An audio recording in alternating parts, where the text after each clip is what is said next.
Well, thank you all for coming tonight. This is a very special event. It is our first official SSI event.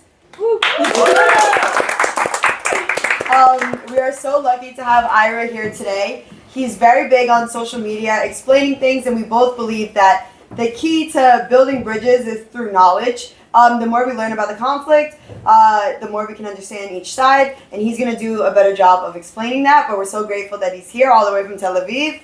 And without further ado, let's begin. Thank you. Yay. Hi, thank you very much. So first, let me start by thanking Rabbi Moshe from the Chabad house of SUNY New Paltz for hosting us here in his house. And of course, thank you for Angelina for organizing this event and everything she's been doing in the last months. And congratulations on the newly approved SSI club. Yeah. Really, she also deserved an applause. And without further ado, again, let's start.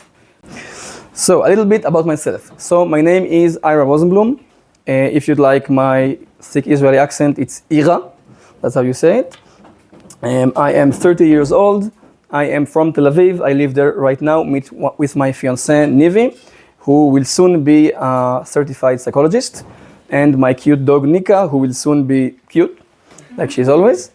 And like most Israelis, I served in the IDF. It's mandatory in Israel. I served there for a few years. Unfortunately, I cannot disclose much about my service due to its nature.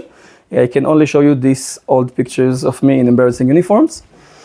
What I can say about my service is that it brought me to witness many things. One of them is the unparalleled moral high ground the IDF is working from, the unbelievable standards the IDF is working in urban warfare, in warfare in general. I can talk about this subject alone for 2 hours, but that's not what I'm going to do today.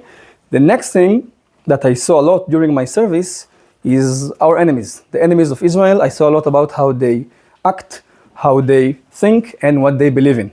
This was some years ago, but I think a lot of this hasn't changed as far as I can see from open source media today. So when the war started, I saw a lot of hate toward Israel and Jews in general, specifically on social media. And I felt that a lot of it derives from ignorance and lack of knowledge. And I thought that since I feel like I know quite a lot about these issues, I can try to do something about it. So despite not having any background in social media, I just opened all of these accounts recently. I started making videos. I really made a point of making the videos very, very short, 15 seconds, so it will get in your story. And it's a bit challenging, but I think it's an important way to pass a message, which is short and simple, very, very succinctly. I can say, before any of you ask, no one pays me to do this. No one pays me to be here, or anything that I do is solely on my free time and money to get here, to buy this equipment and to talk about it. I just really, really believe this is important and it is effective. What I do for a living, so I did my BA in computer science and physics in the Hebrew University of Jerusalem, then my master's in artificial intelligence in Tel Aviv University. And I now work in an Israeli health tech startup called ADOC. We do AI for doctors. We have 17 FDA-approved pathology detection algorithms that run in most hospitals in America. So if anyone you know ever did a CT scan or an X-ray scan at Mount Sinai, Yale, Mayo Clinic, or basically any other big hospital, we probably help the doctors diagnose it faster. I really like my job because it's on high tech, and also because I really believe that this firm specifically is a great example of how Israeli ingenuity helps make the world a better place. Okay, so enough about me. By the way, if any of you have a specific question during the presentation, feel free to ask. If the answer is quite long, I will tell you that I will answer at the last part. But feel free to ask whenever you want. Okay, so that's about me. Now let's talk about the problem. And the problem is the problem facing Israel and the Jewish community in the world. I think that those problems are connected. And the biggest problem that Israel has faced since its inception, even before that, and specifically today, is that Israel is vulnerable. If you look at the map of the Middle East, you see that Israel, next to its Arab neighbors, a lot of them are very hostile, is a tiny drop on the map. It's barely visible. And the Middle East is big and Israel is small. If you zoom out and you look at the entire Muslim world, a lot of it is also very hostile towards Israel. It really looks like there's no chance to survive here. By the way, this should have been Israeli blue. The picture is a bit, the colors are changed a bit. Now, these are not just nations and maps. What you see here is a demonstration that is happening in Sana'a, the capital of Yemen, every Friday since the war started and even before. All of those people, literally millions of Yemenites, protest against Israel and against its existence, basically.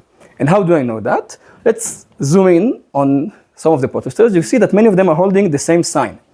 Now, this sign is the flag and emblem and symbol and motto of the Houthi movement that now controls Yemen, which is a country of 30 million people. And usually nations put on their flags, nations organization, their core essence, their values, what they believe in, what they think they want to promote in this world, which is usually a positive thing. What the Houthis chose to put on their flag, in red here, is Al-Mawth al-Amrika, Al-Mawth al-Israel, Al-Na'la ila al-Yahud, which translates exactly to, and I'm not paraphrasing, death to America, death to Israel, a curse upon the Jews. As someone with Jewish, American, and maybe Israeli ties, you might reasonably feel targeted by this sign, and you are. This is what you are. You might think that those are ragtag militias fighting in some cave in a desert, but these people have intercontinental ballistic missiles, which are the strongest non-nuclear weapons available on the planet. And they use them constantly. Since the war began, they have been firing missiles, exact missiles, at Israel at least once a day. And every time they do, they chant, death to Israel, death to America, a curse upon the Jews. Very explicit, they're not hiding their intentions. Where did they get those amazing weapons? From Iran. Iran is a country 100 times bigger in surface and 10 times bigger in population than Israel. And Iran has decided to devote all its military and economic might to world domination or regional domination and the destruction of Israel. They have done so by creating a huge military complex where they develop and export all of those ballistic missiles, which, as I've shown, are the very, very advanced weapons. And they have been exporting them to all of their proxy states, Iraq, Syria, Yemen, and Gaza. So now currently Iran operates and controls 5 Arab nations. Like I said, Yemen, Iraq, Syria, Lebanon, and Gaza. And the goal of the Iranian regime is to destroy Israel. And they are not shy about it. They tweet about it. They say it every day. If you open your news tomorrow on some news from the Middle East, you'll see that tomorrow is what is called the Iranian Jerusalem Day, which is a day, the last Friday of Ramadan, very serious about destroying Israel. And I know this because they have put themselves a deadline. This is a clock that stands in Palestine Square in the middle of Tehran. And it counts the days until Israel's demise. According to their timeline, by the 1st of January 2040, Israel will be gone. So we have around 16 years, a little less, until Iran will obliterate us completely, according to their calculations. Now this sounds kind of bleak, but people might say none of this is new. In the 60s, we have Gamal Abdel Nasser, who was the Egyptian president of the largest and strongest Muslim country at that time, who routinely said, we will destroy Israel, we will drive the Jews to the sea, we will take back our land, we will kill all of them, all of the normal propaganda. And this didn't happen. What happened, he was cruelly beaten in the 6-day war, and later died of sadness because his life ambition wasn't fulfilled. So you might say, okay, Israel has vanquished again the impossible odds before. Why can't they do it again? So to that, I will answer with 2 things. First, if the history of the world, and specifically that region, has taught us anything, is that nation can rise and nations can fall. Israel has existed twice before, 3,000 years ago and 2,000 years ago. Each time it was a powerful local military power. They had an army, they had sovereignty. They lived as a community around Jerusalem, pretty much the surface of Israel today, the same areas. And each time it was destroyed by outside forces. And each time it fell, it was bad.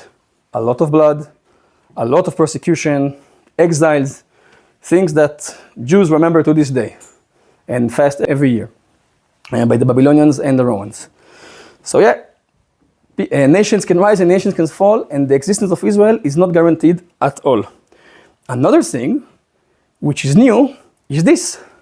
Huge demonstrations in Western country did not exist at this scale in the past. In Europe and America, we didn't see this kind of hate towards Israel. And this hate slowly propagates also to government and to higher officials, and it can lead to very bad things. What can it lead to? This is the first time we're seeing it on the Western world. But in the Middle East, this is not new at all. In fact, in the 40s, when Israel was formed, this is exactly what happened in the Middle East, where huge Jewish communities once lived. And the communities of Egypt, Syria, Lebanon, Yemen, Morocco, Iraq, and many other nations faced such discrimination and such hatred from the population and from the government, they simply had to flee. And now there are almost no Jews in any of these countries. And now these Jews were not just Jews living in those countries. They were deeply rooted there with ancient history. As an example, I can show you the history of the Jews of Iraq, which were a very powerful and prominent community. They were 3% of the population, more than American Jews today. They held prominent position in government and the private sector. I can prove it with this guy, Sasson Hezkel, who was the first Iraqi Secretary of Treasury and the father of the parliament of Iraq, a very respected man. And that was 100 years ago.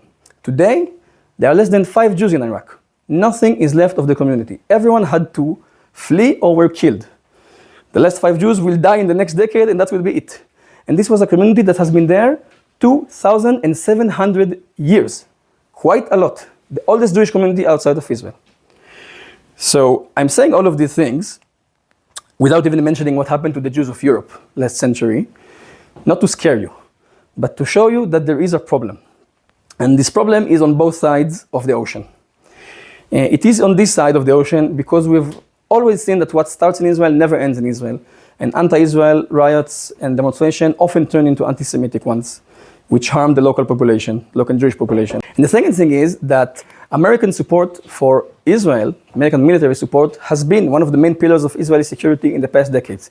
And without it, Israel will be in a big problem. I would further like to emphasize, and now I know that a lot of modern Muslims are great people. I recently met with Loayal Sharif, which is an amazing Saudi blogger, pro-Israeli. And a lot of Muslim people are moderate and peace-loving. But it is impossible to ignore the rise of radical Islam, both in the Middle East and outside of it. And we would be blind not to notice the simple fact that there are only 2 countries on the world where there are more Jews than Muslims right now, and those are America and Israel. And those just happens to be the only 2 countries where the Jewish community is not shrinking. So there is a problem, we have to address it. And the best way, in my view, to solve our problem is to understand it. And that's why I created the impossible triangle model for Israel hate. Israel hate, as I view it, is centered around this triangle, which I believe is true for 99% of people. I claim it is impossible to be a liberal, an Israel hater, and a knowledgeable person. You have to choose 2. Now, those who choose this side of the triangle are liberal people, believe in human rights, gay rights, minority rights, and they're knowledgeable, they know history, they know current events. Those are liberal Zionists, like me, and hopefully like you, or maybe like you at the end of this presentation. There's no work to be done here, we're all on board. The other side is what I call informed bigots, like Muslim clerics in Iran or Yemen. Those people are very educated, very knowledgeable, they know a lot, but they still hate Israel. Those people also hate all Jews, all women, all gays, all minorities, and everyone who's not a radical. They are very hard to persuade. So I won't put too much effort there. The rest, which I think is the biggest group, are everyone else.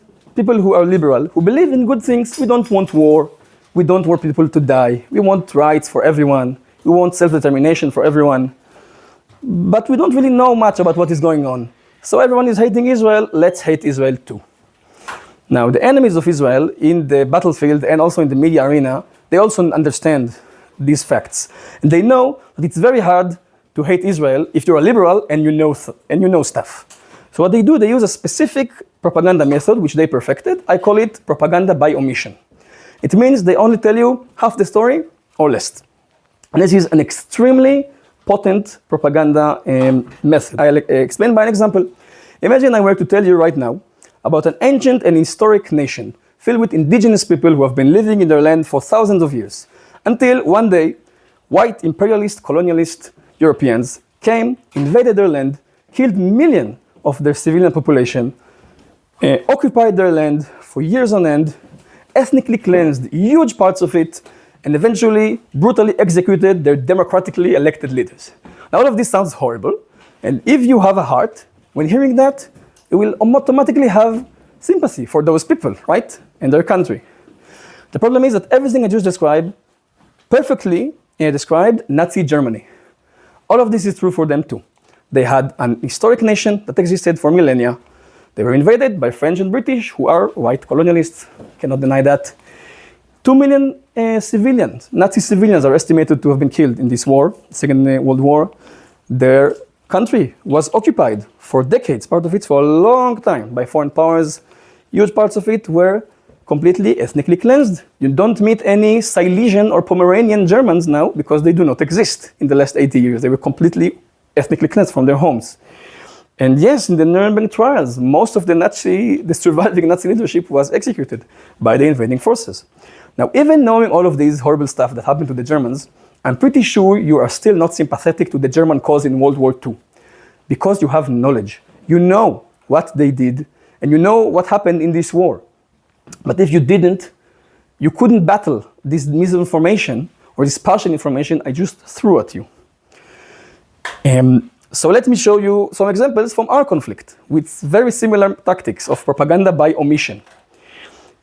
A common claim is that Israel, the Jews, have built a horrible fence around Gaza. They are encaging those Gazans because the Jews hate Arabs. That's the normal narrative. The Jews hate Arabs, that's why they built a huge fence against them. And this fence does look very nasty. What they won't tell you is that Egypt, which is an Arab Muslim country, also bordering Gaza, who are officially supporting the Palestinian people, have built a bigger fence, 3 times over, with soldiers patrolling it all the time. So when you see this, you understand that maybe the problem is not Jew versus Arabs, because Arabs also build fences among themselves. It doesn't mean it's okay or it's great, but it just means it's not what they tell you. It's not Jews hating Arabs. Another trope they usually use is that the Israeli forces are killing Palestinian children. Very old anti-Semitic tropes, we have that since the Middle Ages. A very famous story that was reported by UN and Western media as a Palestinian child killed by Israeli forces is that of Mohammed Tarayra. Mohammed Tarayra was a 17 and a half, technically a child, not 18, who crept into the bedroom of a 13-year-old Israeli girl named Halel Ariel. He did stuff to her, which I'm not going to describe, and then killed her in her bed with a knife. And when an Israeli police officer rushed to save her, he kept on stabbing the police officer in the face, making him lose an eye, until he was finally shot. So it sounds a bit different when you see the whole picture. Another example, which I see all the time, this is so common, I can show you many more examples for that, but I don't want to bore you. He cropped to leave out the gun he was holding. And they don't show you those 2 pictures of the same boy, who was again a 17-and-a-half-year-old militant, official militant in a known terror group that was firing at Israelis while they shot back. This looks a bit different. They can do this also with historical narratives. Everyone knows about the Nakba. When 700,000 Arabs had to flee their homes, they lost their possessions and remained refugee. Very few people who are not Jewish know about the exodus of the Jewish people from Arab countries, which happened at the exact same time. It was a larger number of people, 850,000 Jews, who had to flee from Arab countries, and they lost a much bigger possession, like I showed you in the Iraqi and the Yemeni and Egyptian Jewish communities who lost everything. They were rich and powerful, and then they became refugees with nothing. Another thing they do is they try to make it look like a unique event, like this 1948 population exchange, or how they call it, the Nakba, is something very specific, and the only way, that happened only once, and the only way to solve it is to turn back the wheels of time and make all the Palestinians come back to live where their grandparents used to live, without ever mentioning what happens to the Jews, who also lost all their possessions. But they won't tell you that this exact same thing happened to another group 20 years before, between Greeks and Turkey, twice over the number of people. And at the exact same time that the mandate of Palestine was finished by the British, and the British split the land of Israel, they also split the land of India to India and Pakistan. And then you have the exact same story, a bad partition that ended in 14 million people, 10 times more than in Israel, Palestine, having to flee their homes. Now, the fact that it happens in other places doesn't make it okay anywhere else. But it does raise the question, if all of those people in all these other places found a way to live in their new homes, in their new countries, Why are the Palestinians the only one who keeps asking to turn back the wheels of time 80 years and not just move on to a better life? So I talked a lot about the problem, and now let's talk about the solution. It's pretty obvious from my model that if the problem is ignorance, then the solution is knowledge. And that is why I named my presentation today, Israel Needs You to Know. Nothing specific, but just to know. Know about the conflict, know about history, know about what is happening right now. Because even though ignorance is a very strong tool, because the default for everyone is to be ignorant. Everyone knows nothing about anything until he is being told. This is the default state. The thing is, ignorance is so powerful because it is prevalent, but it's also very brittle, because a little bit of knowledge can shatter a lot of ignorance. And with a relatively little effort, you can learn a lot. Today, you don't need to read books or go to see lectures. Social media exists. Here I have compiled good content creators, which I like. I'm on the list also, I hope that's okay. Which I recommend for you to follow. On the left side, you see those who are very, very facts and history oriented. Also, in my videos, I made absolutely certain to never say anything that I'm not 100% sure is true. And the thing is, I don't need to lie, because the truth is really on our side. And that's a very powerful tool if you know how to use it. You only need to know. The other list is other creators, which I also really recommend. They also do other stuff, which are not only knowledge-based, but they are very good. Two of them are actually Arab. One more thing that I would suggest in order to enhance your knowledge is this, a project that I am unveiling right now, which is basically an index of all my creation. I call it Israel Answers. It is a Google Docs file with common questions and accusations that are hurled towards Israel. And every single line is a link to my video who answers that question or that accusation. And the videos are very short, most of them 15 seconds. It takes you the same time to see the answer as to read the question, almost the same time. And let me give you just an example. A common claim is that Israel keeps taking Arab lands, always taking more and more land, never giving back, never willing to give anything to the Arabs in order to have peace. And the basic fact, it is absolutely not true. Israel, 40 years ago, controlled 5 times more territory than it controls today. Israel of now is 20% of what it used to be in the early 80s. It gave all of Sinai. In this map, you can see time as an arrow. Blue is Israeli territory, and green is past Israeli territory transferred to Arab countries for peace. All of Sinai, a huge part of the country, more than half the size of it at the time, and with a lot of oil. Then all of Lebanon, which used to be controlled by Israel, completely turned over to Lebanon back. The Palestinian Authority got a lot of... All of it never stopped the wars. More and more wars kept coming.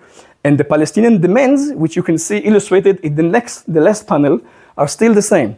No Israel at all. 0 place for the Jews in the Middle East.